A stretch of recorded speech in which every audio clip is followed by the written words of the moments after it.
Question number 24 देखते हैं यार। क्वेश्चन नंबर 24 में हमें बोला गया है कि इसका इंटीग्रेशन, ये जो dx अपॉन तुम देख रहे हो क्वाड्रेटिक का स्क्वायर है ना, dx अपॉन क्वाड्रेटिक का स्क्वायर है। यहाँ पे हमें इस इंटीग्रेशन की वैल्यू गिवन है जहाँ पे दो कांस्टेंट है a और b, है ना। ज़्यादातर इंडेफिनेट इंटीग्रेशन के सवालों में ऐसा ही होता है कि इसकी वैल्यू देता है, जहाँ पे कांस्टेंट फंसाता है a और b, उनकी वैल्यू कुछ ऐसा पूछता है ना। तो यहाँ पे अपन देख सकते हैं काफ़ी स्टैंडर्ड सवाल है, dx अपॉन क्वाड्रेटिक का स्क्वायर। तो हम जानते हैं यहाँ पे ट्रिग्नोमेट्रिक सब्स्टिट्यूशन जो है वो अपन यूज में लेते हैं। तो यहाँ पे इंटीग्रेशन करना है अपने को dx अपॉन, मैं इसको होल स्क्वायर बना लेता हूँ ना, परफेक्ट स्क्वायर बना लेता हूँ। तो आ गया x प्लस 1/2 का होल स्क्वायर प्लस 3/4, कुछ ऐसा लिख सकता हूँ मैं इसको, और इसका है होल स्क्वायर, है ना। अब अपन ट्रिग्नोमेट्रिक सब्स्टिट्यूशन कर देते हैं कि x प्लस हाफ को मैं क्या पुट कर दूं √3/2 tan थीटा, है ना। एक्स स्क्वायर प्लस ए स्क्वायर है, तो एक्स स्क्वायर प्लस ए स्क्वायर हो, वहां पे अपन x को a tan थीटा जो है वो अपन पुट करते हैं। तो यहां से dx की जो वैल्यू है वो कितनी आ गई, √3/2 sec square theta d theta, ये वैल्यू आ गई।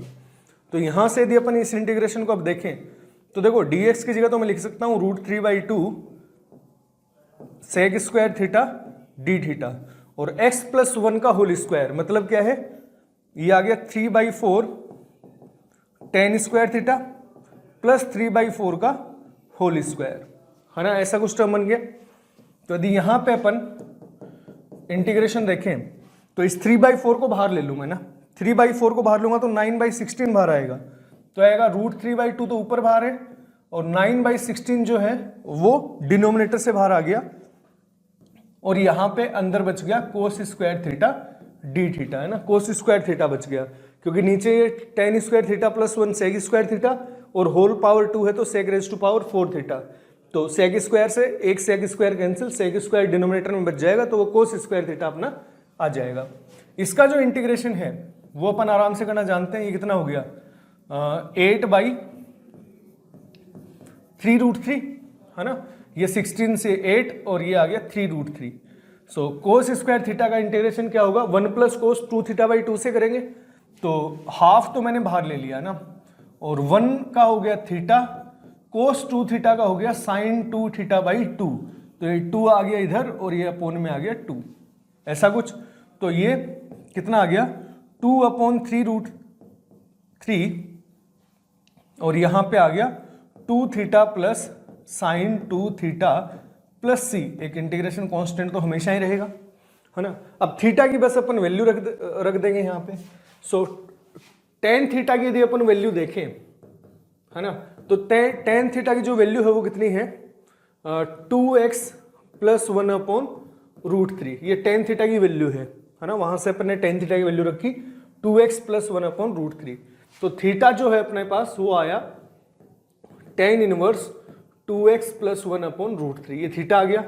तो यहां पे अपन यदि इसकी वैल्यू रखें तो ये आ गया 2/3√3, 2 इंटू थीटा, थीटा कितना है tan इनवर्स 2x प्लस 1/√3, और साइन 2 थीटा की वैल्यू अपन जानते हैं tan थीटा के टर्म्स में 2 tan थीटा। तो 2 tan थीटा करेंगे तो 2 इंटू tan थीटा कितना है 2x plus 1/√3 upon 1 plus tan square theta. तो ये कितना है, ये हो जाएगा 4x square plus 4x plus 1/3, कुछ ऐसी वैल्यू आ जाएगी, है ना। ये प्लस c है। तो मैं इसको यदि देखूं तो आ गया 2 इंटू 3√3, ये आ गया 2 into tan inverse 2x plus 1/√3, और यहां से ये कितना आ गया, यदि मैं इसको कैलकुलेट करूं तो ये आ गया 2/√3, है ना। 2/√3 आ गया ना, और यहां से यदि मैं कैलकुलेट करूंगा तो ये आएगा 3, तो अपॉन में आ जाएगा, ये ऊपर पड़ा है 2x प्लस 1, और यहां से आ जाएगा 4x square plus x plus 1 upon √3 और आएगा। तो ये √3 से √3 कैंसिल आउट हो गए, प्लस √3 न्यूमिनेटर में चला जाएगा। कुछ ऐसा इंटीग्रेशन आ चुका है। तो अब बस इससे अपन कंपेयर करेंगे। यदि कंपेयर करें तो यहां से देख लो a की वैल्यू कितनी आ जाएगी, जो tan इनवर्स 2x प्लस 1/√3 का जो कोफिशिएंट है वो अपना a है, तो a की वैल्यू आ गई 4/3 और जो b की जो वैल्यू है, b की वैल्यू कितनी आ गई 4√3 है ना, यहां से ये कितना आ गया 4√3 और डिनोमिनेटर में कितना आ गया √3 × 12 तो ये 3 टाइम्स ये कैंसिल आउट हो गया और ये कैंसिल आउट हो गया, b की वैल्यू आ गई 1/√3।